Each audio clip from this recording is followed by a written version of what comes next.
What's going on, everybody? It's Dan back with another Moonshine Talking. How you doing?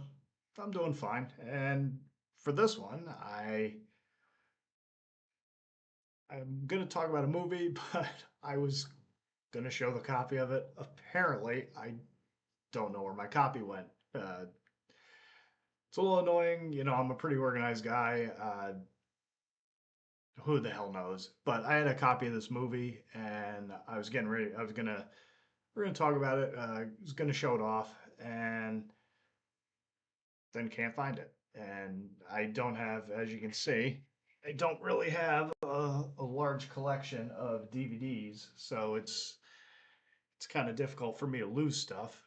But nonetheless, that seems to be where we're at, and it's annoying. But life goes on, and I guess I'll try to find a new physical copy of it. I guess in the meantime, I'll share a funny story with you.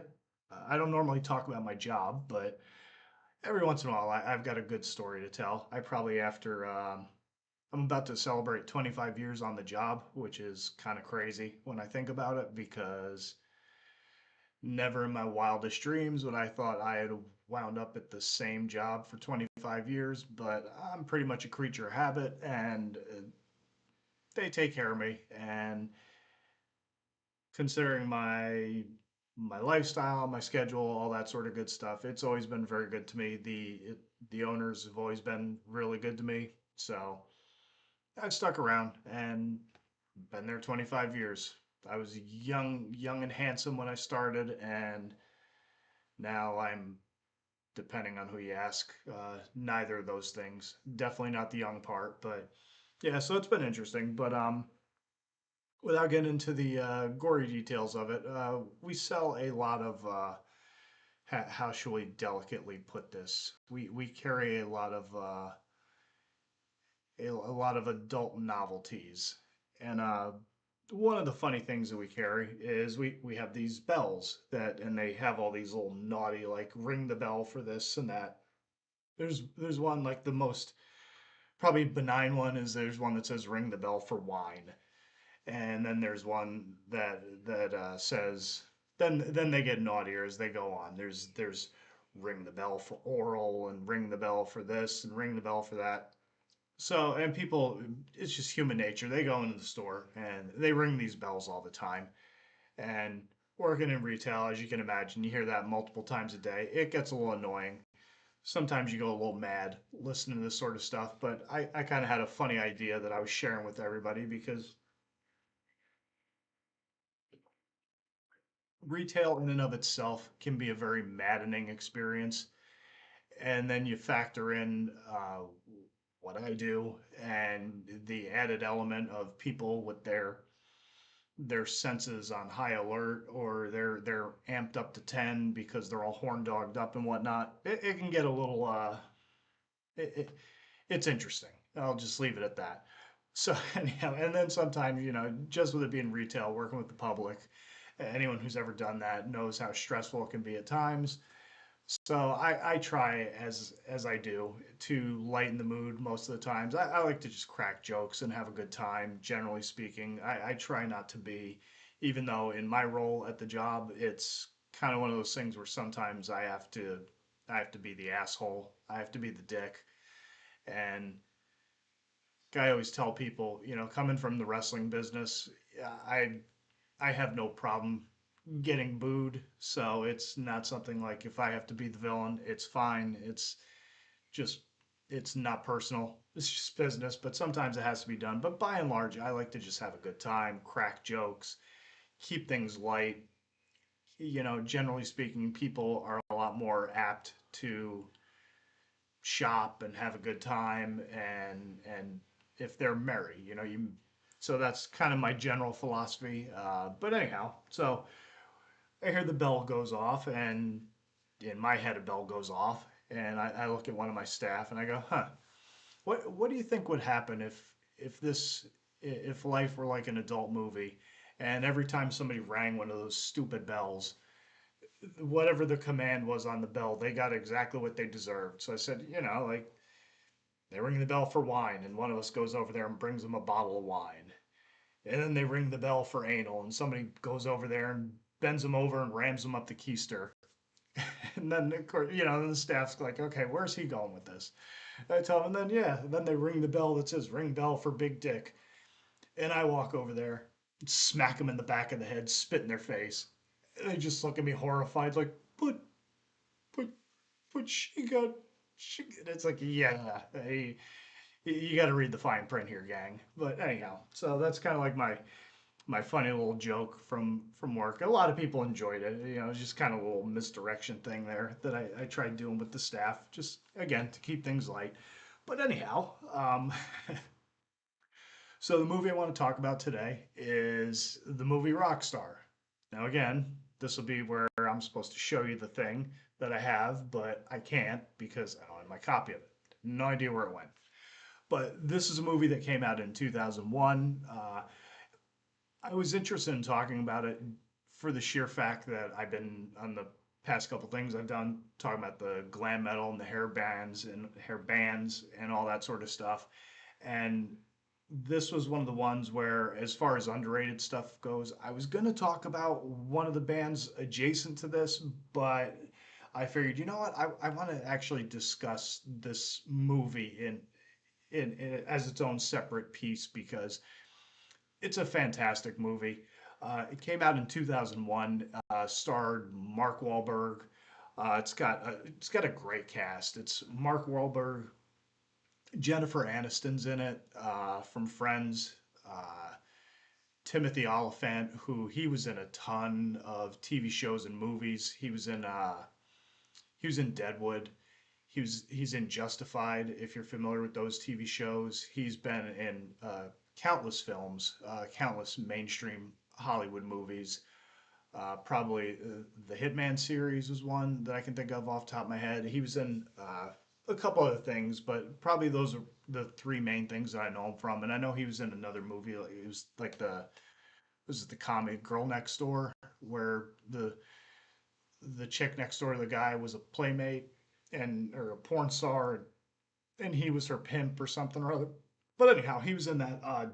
Dominic West is in this movie. Dominic West is he was one of the lead actors in the show The Wire, which was a great HBO series, very very highly regarded TV show. And then there's a ton and ton of character actors in this movie, most of which I couldn't remember their names, but they're people that if you see them in movies, if you've seen them in one movie, you've seen them in a thousand. And the plot of the movie follows Chris. I can't remember his last name off the top of my head. That's Mark Wahlberg's character. He's an aspiring rock star musician. He's a vocalist in a tribute band to a band called Steel Dragon. And a lot of the plot here is loosely based around Steel Dragon is loosely based around Judas Priest and their story. Uh, but Chris, he idolizes Steel Dragon. He watches all their he's a gigantic fanboy of theirs. He watches all their videos, studies their moves, knows the lyrics, knows the songs by heart, can sing. He's got a phenomenal voice, and he's an extremely talented guy. Just but he's very comfortable being in a Steel Dragon tribute band. So they go and they perform a gig. They show them perform. They did it performing a gig, and they end up somebody takes video of it. But they have a fight. Him and Timothy Oliphant's character, who plays his guitar player in the Blood Pollution, I think is the name of the band of their band, which is a name of the song, one of Steel Dragon songs. So they get into a fight. They kick him out of the band because they want to do more original stuff. He just wants to stick to being in a tribute band. So they kick him out. It's the darkest day of his life. And then he gets a phone call from Dominic West's character, who's the guitar player for Steel Dragon, and a couple of groupie chicks Chris knows had videotaped him, sent the tape along, and unbeknownst to him, they're getting ready to get rid of their singer, which it ties into the whole Rob Halford thing. And the band Steel Dragons they're holding secret auditions. Got all these people that are showing up to do the auditions.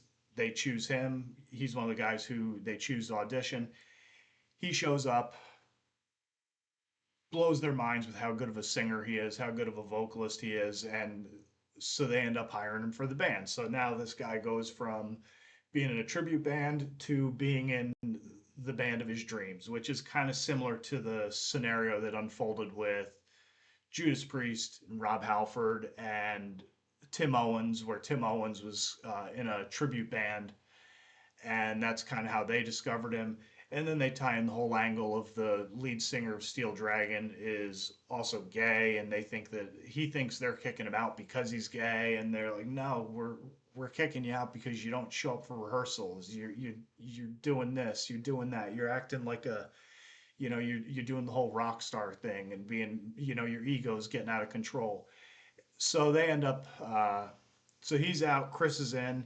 They change his name to, I want to say, Izzy something, and he winds up becoming this gigantic sensation. And then the movie just kind of goes from there, where it's him, living the rock star life, uh, becoming everything he ever wanted in the music industry, and then eventually how it takes its toll on him, and it kind of goes from there. And there's all sorts of wild turns within the movie itself, but it's a fantastic movie. Musically is really where it shines. It really has it's like a love letter to glam rock and like the Sunset Strip style of music. There's a ton of musicians in this movie. They got Blaz Elias from Slaughter. He plays in the tribute band Blood Pollution. They got the actual band Steel Dragons, got Jeff Pilson on bass from Dokken, Zach Wilde's on guitar, uh, Dominic West, he's not a musician, but he's just there pretending to play guitar.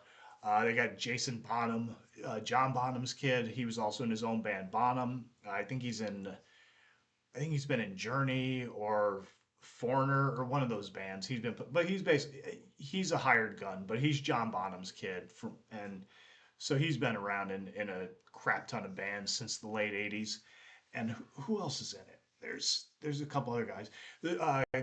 Michael Starr from Steel Panther. He does a cameo as one of the guys who auditions for Steel Dragon but doesn't get picked. And then I think there's a couple others that I'm missing, but yeah, it's great. And they have two. The soundtrack is amazing. It's got a bunch of these original Steel Dragon songs. It's got a it's got a Bon Jovi song. It's got a couple other things on there, but the Steel Dragon stuff is really fantastic as far as that stuff goes. It's like a combination of hair metal stuff, but also it's kind of got that grittiness that you would expect with having Zach Wild on guitar, because he's got that very unique, distinct style of his. And the band itself is phenomenal. They just having Jason Bonham and Jeff Pilson and Zach Wild performing music together, and then they had two separate singers, and there were two distinct vocal styles in the band. They had the grittier stuff, which was done by Jeff Scott Soto, who was in Yngwie Malmsteen's band. He was in he's in another he was in one of those bands like Journey or Foreigner or one of those bands. He was singing for them at one point, but he's a hired gun vocalist, a very strong voice. But I mostly remember him from Yngwie Malmsteen's band. And then they got Michael Matijevic, who was in Steelheart. And Steelheart was one of these, and this is what I was saying earlier about underrated glam metal and hair metal bands. Steelheart was one of these bands who, if grunge didn't explode when it did, Steelheart would have probably been a lot bigger than they were, because this guy has a ridiculous voice. I mean, the range on it, his highs are ridiculously high, like they're stepping on your nuts highs. That's how ridiculous they were. And a lot of the stuff that they did, like the more commercial stuff, the sappy power ballads, they were super sappy, and they're not great. A couple of them are not great. Like I'll Never Let You Go, Angel Eyes, that's one of the main songs that they had, their big hit, but that was just a super sappy power ballad. But it really doesn't hold a candle to some of the other stuff that they've done. Like even one of their other ballads, She's Gone, that's a really good song. Very, very beautifully done. Um, Everybody loves Eileen. Steelheart, which is a song on their Steelheart album, their self-titled. That's really good. But yeah, everything on this album that they did was fantastic. The song "Blood Pollution," "Wasted Generation's" really good. "We Die Young" is really good. Um, they do "Long Live Rock and Roll." That's a really good one. There's a couple songs on there that Sammy Hagar wrote, Dio, and a couple other things. And I'm just kind of remembering as I'm thinking about it, since I don't have any of this stuff in front of me. But yeah, it's a really phenomenal album. I really kind of wish that they would have actually put out a proper Steel Dragon album with all the guys involved, because I thought that would have been pretty cool, getting to hear more than three or four songs. But yeah, that's I mean, fantastic soundtrack, fantastic movie. Uh, Definitely a great love letter to that scene and that style of music. Um, but yeah, that's my thoughts on Rockstar. I don't know how many of you have ever seen the movie. If you like it, if you don't, I know some people, you kind of bristle at the idea of hair metal and glam metal stuff, but I enjoy it. And look, goat horse shit and suffocation and all. It's not like I don't listen to underground stuff. So again, like I said previously, I'm an unapologetic hair metal, glam metal enthusiast. Nobody's gonna shame me into not liking it. I enjoy it. I enjoy it just as much as I like the death and the black metal and some of the other stuff, the doom that I like. But probably I would say the only difference is I don't have any like all the old posters and crap that I used to have hanging up on my wall when I was a younger kid. Instead, I have all this stuff. But yeah, man. So that's what I got for you. I hope you enjoyed it. If you haven't, go check out Rockstar. Actually, I forgot one thing. This is kind of a very important thing. The movie itself, it did not have the commercial or the financial success that I think a lot of people were hoping. Considering you had all these heavy hitters, all the Mark Wahlbergs, Jennifer Aniston. I think she might have even still been Friends at the time, and all these other people in the movie, all these hair metal luminaries that are in the movie. What happened was, is the movie got released. It was either right before or right after the World Trade Center went down. So it was right after 9/11 in 2001. So it was just shit luck. And so the movie tanked because nobody was going to theaters. There was still that heightened sense of fear in the country at the time. So the movie bombed. And that it was really unfortunate because it really is a good movie. It's more of a drama with little hints of comedy, but it's a really good story, kind of like the journey of the kid who's basically sitting in his room with the comb or the hairbrush, singing to his records as he ascends to being in a local band to eventually getting into the band of his dreams and seeing all of his dreams become reality. And then how sometimes maybe reality, maybe your dreams are better left. Maybe there should be some mystery in your life, I guess. I'm kind of not creating a great picture at the end here, but it's you kind of get the idea what I'm saying. But yeah, it's a great movie. Point being, go check out Rockstar. It's a great movie. You won't be disappointed. Hope you enjoyed the video. And yeah, that's it. So everybody, this is Dan from Moonshine Talking. Hope you enjoyed the video. Hope you enjoy hearing my thoughts on the movie. And yeah, I'll catch you on the next one. All right, everybody, take it easy. Later.